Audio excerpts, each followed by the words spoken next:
sebenarnya itu juga saya tidak berpikir bisa sampai jadi DPD karena saya merasa tidak punya kapasitas di situ. Bahkan ketika diangkat pun, ya, kenapa saya bingung, kenapa saya diangkat ini? Ya, saya ditunjuk begitu saja. Saya merasa nggak panas, cuma ya kita kan di Hidayatullah itu samina wa atoknanya itu kan kuat sekali ya. Ya sudah, yang penting saya jalani dulu saja. Nah, begitu. Berikut tips buat kamu biar duit gajian nggak habis sia-sia. Buat rencana finansial, investasi, catat pengeluaran harian, tunaikan zakat dan infak. Tunaikan zakat dan infak di BMH mudah dan menyenangkan, bukan?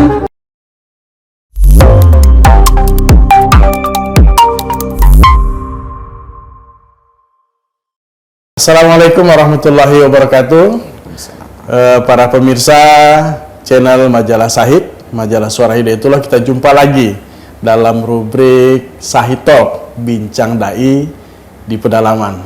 Kali ini kita kedatangan tamu Ustadz Aceng Kurniadi. Beliau utusan DPD Halmahera Timur. Gimana kabar, Ustadz? Assalamualaikum. Alhamdulillah sehat. Alhamdulillah. Sepintas cerita beliau tentang perjalanan yang kita bercerita dengan beliau beberapa menit ke depan. Kita akan berbincang-bincang dengan beliau. Ustadz Aceng Kurniadi, gimana perjalanan antum sampai akhirnya ada di Hidayatullah Halmahera Timur? Tafadhol. Ya, saya itu seperti kembali ke orang tua lagi. Jadi saya dulu tahun 2006 ya nyantri di Pondok Hidayatullah Dumai 1 tahun ya, karena kelas 3. Kemudian saya diberangkatkan oleh Ustadz Sofyan Budi almarhum. Ya, beliau memberangkatkan saya ke Solo. Ya, kemudian saya sekolah di Solo sampai beberapa tahun selesai. Setelah selesai itu saya sudah tidak ada kaitannya lagi dengan Hidayatullah, tidak ada orientasi apapun dengan Hidayatullah. Sampai suatu ketika ya, dalam perjalanannya itu saya merasa di luar tuh kehilangan arah. Ada momen itu ya? Ya ada momen itu, maksudnya suasana yang dulu di pesantren kita sholat kemudian berjamaah di luar itu nggak kita dapatkan gitu. Jadi ada masa kegelapan lah istilahnya begitu. Nah, sehingga itu membuat saya ingin mendedikasikan diri saya lagi untuk pesantren saya, Hidayatullah Dumai pada saat itu. Jadi saya sempat datang ke sana.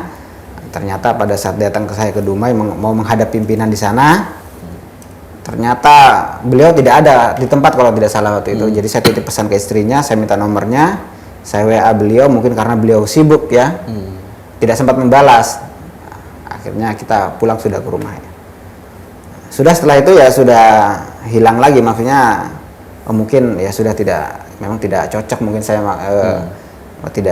mungkin kalaupun saya kembali ke pesantren saya tidak cocok dengan pesantren gitu. Ya, karena sudah lama di luar. Akhirnya saya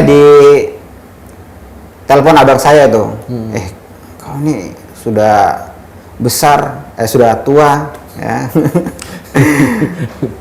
Pikirkan tuh nikah itu, aduh mau nikah nggak punya uang, bilang kan, udah ikut ke timur aja. Kebetulan abang kan di Merauke pada saat itu. Ada temanku ini dia kerja di laut cari ikan. Weh, saya senang ini. Iya boleh tuh. Ikan ini penghasilannya besar. Nah, kan seperti itu. Saya bayangkan tuh seperti di Trans 7 mancing mania. Jadi mancing strike itu kan seru ya. Nah, seru seperti itu.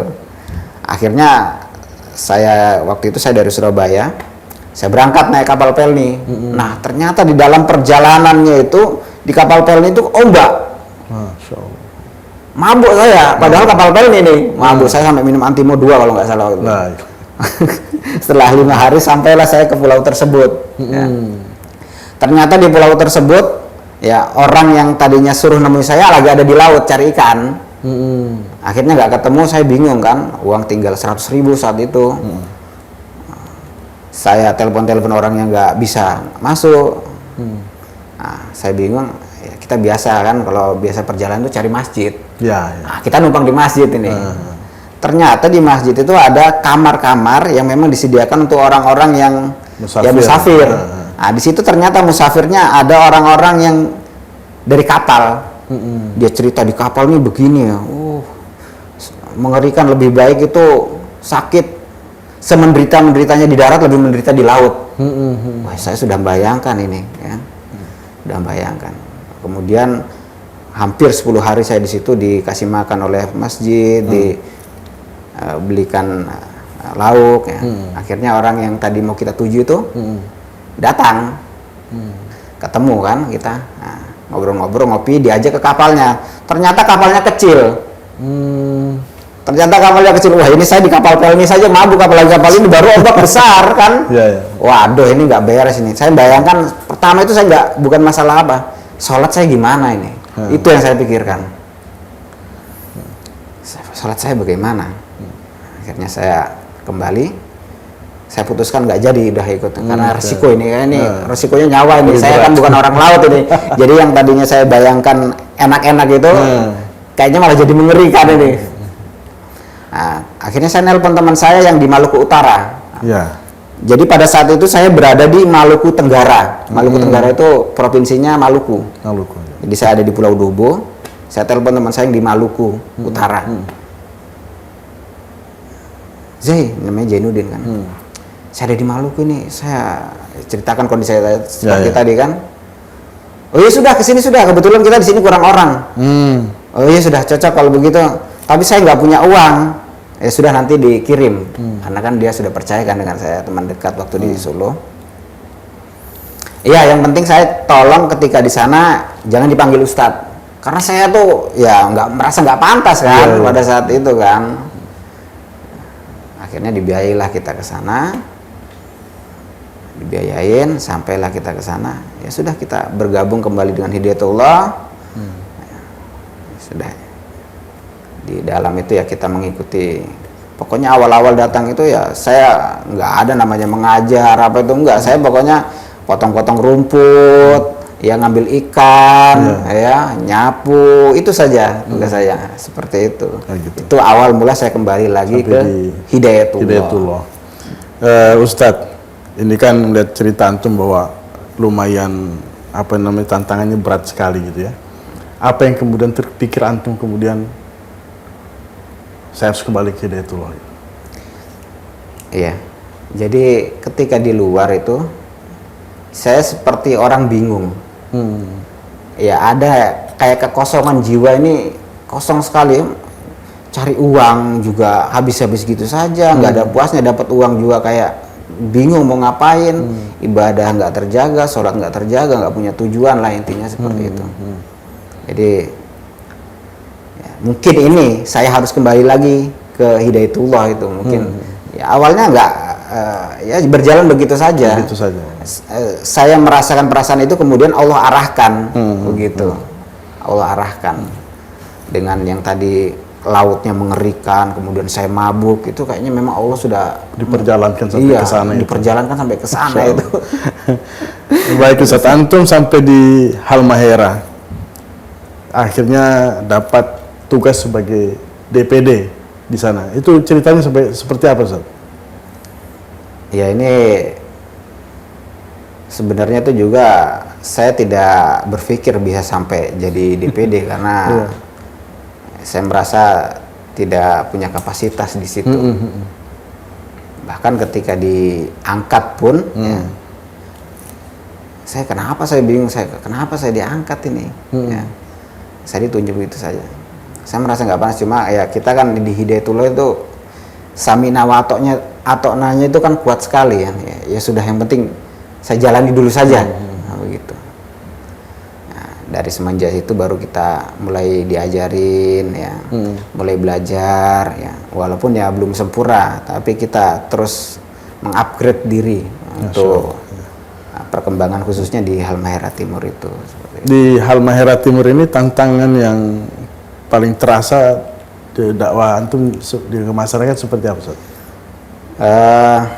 Iya, kalau untuk tantangan dakwahnya itu ya memang sisi lainnya itu adalah untuk masyarakat pribumi khususnya ya. Untuk masyarakat pribumi ini memang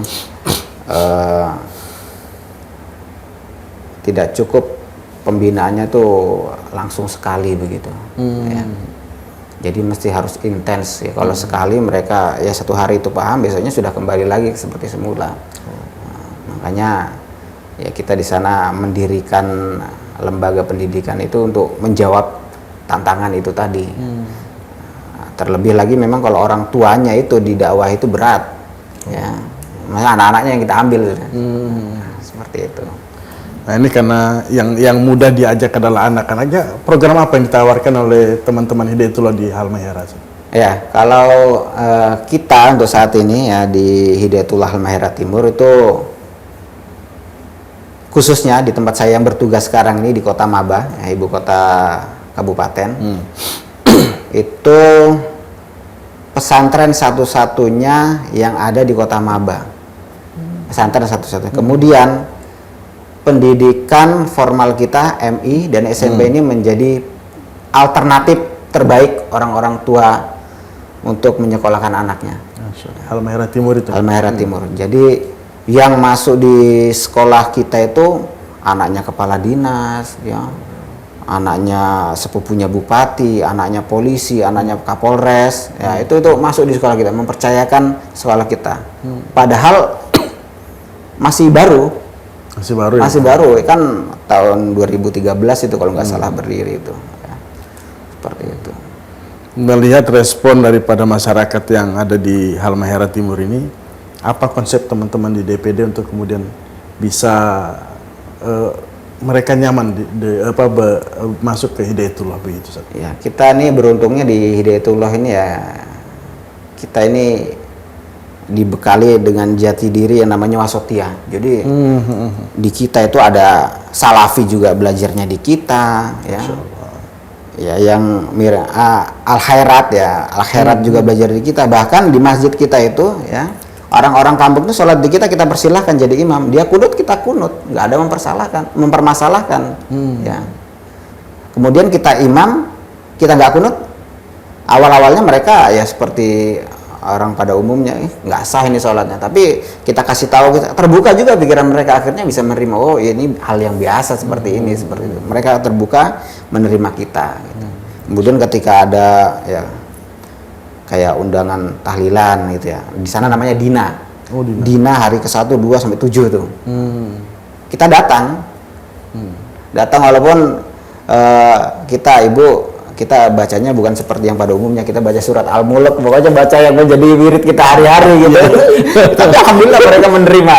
Dan itu mereka senang, kita mendoakan di rumah mereka tuh senang sekali. Itu menjadi nilai plus kita diterima oleh mereka. Dan salah satu yang menjadi kita lebih diterima lagi ya, bukti dari anak-anak mereka yang kita didik di tempat kita itu memang punya kualitas yang jauh dengan sekolah-sekolah yang ada di sekitar itu.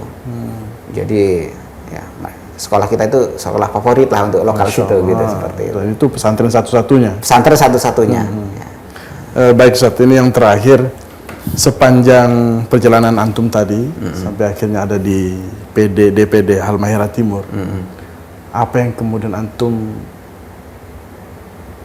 curhatkan ke Allah, ke Tuhan, bahwa kemudian ya Allah saya sudah sampai di tempat ini? Yang saya curhatkan nih sebenarnya saya sederhana sekali curhatnya, ya Allah saya ini belum punya karya di sini tuh. Saya ingin berkarya, saya ingin mati tapi saya sudah punya karya. Seperti halnya ya dulu teman-teman yang merintis mengawali di daerah tersebut. Jadi kemudian ini yang menjadi menginspirasi saya, pokoknya di masa kepemimpinan ini harus percepatan pengembangan di beberapa titik ini harus segera. Dan alhamdulillah ya, tahun ini kita ada pengembangan di Kota Buli, di pusatnya Antam, perusahaan Antam. Itu baru ketika saya di sini dapat WA ini wakaf ya, walaupun tidak luas, tapi untuk memulai ini adalah ya jalan dari Allah. Untuk memulai ini hal yang sangat bagus sekali. Karena potensi di situ mayoritas Muslim dengan non Muslimnya itu 50-50. Dan di situ di Kota Buli itu tidak ada lembaga pendidikan Islam. Dan ini peluang kita, ini harus segera kita, peluang dakwah kita. Masya Allah. Seperti itu. Itu baru hari ini disampaikan tadi ya, bahwa ada wakaf tanah. Iya, kemarin malam waktu saya sudah di sini. Alhamdulillah, ini kayaknya doa saya selama 1 tahun ini saya doa cari tanah, karena dalam perjalanannya itu ya selama 1 tahun kita kan sudah programkan di DPD itu pengambilan kebun.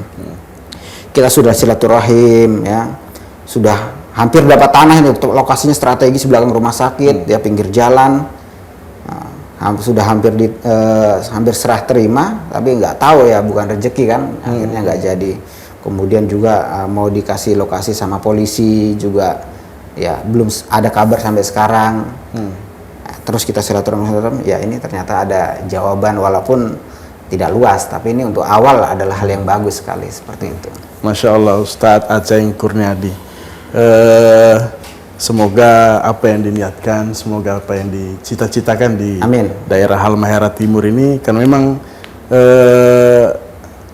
kedengarannya agak jarang-jarang disebut dalam lingkar dakwah teman-teman di daerah.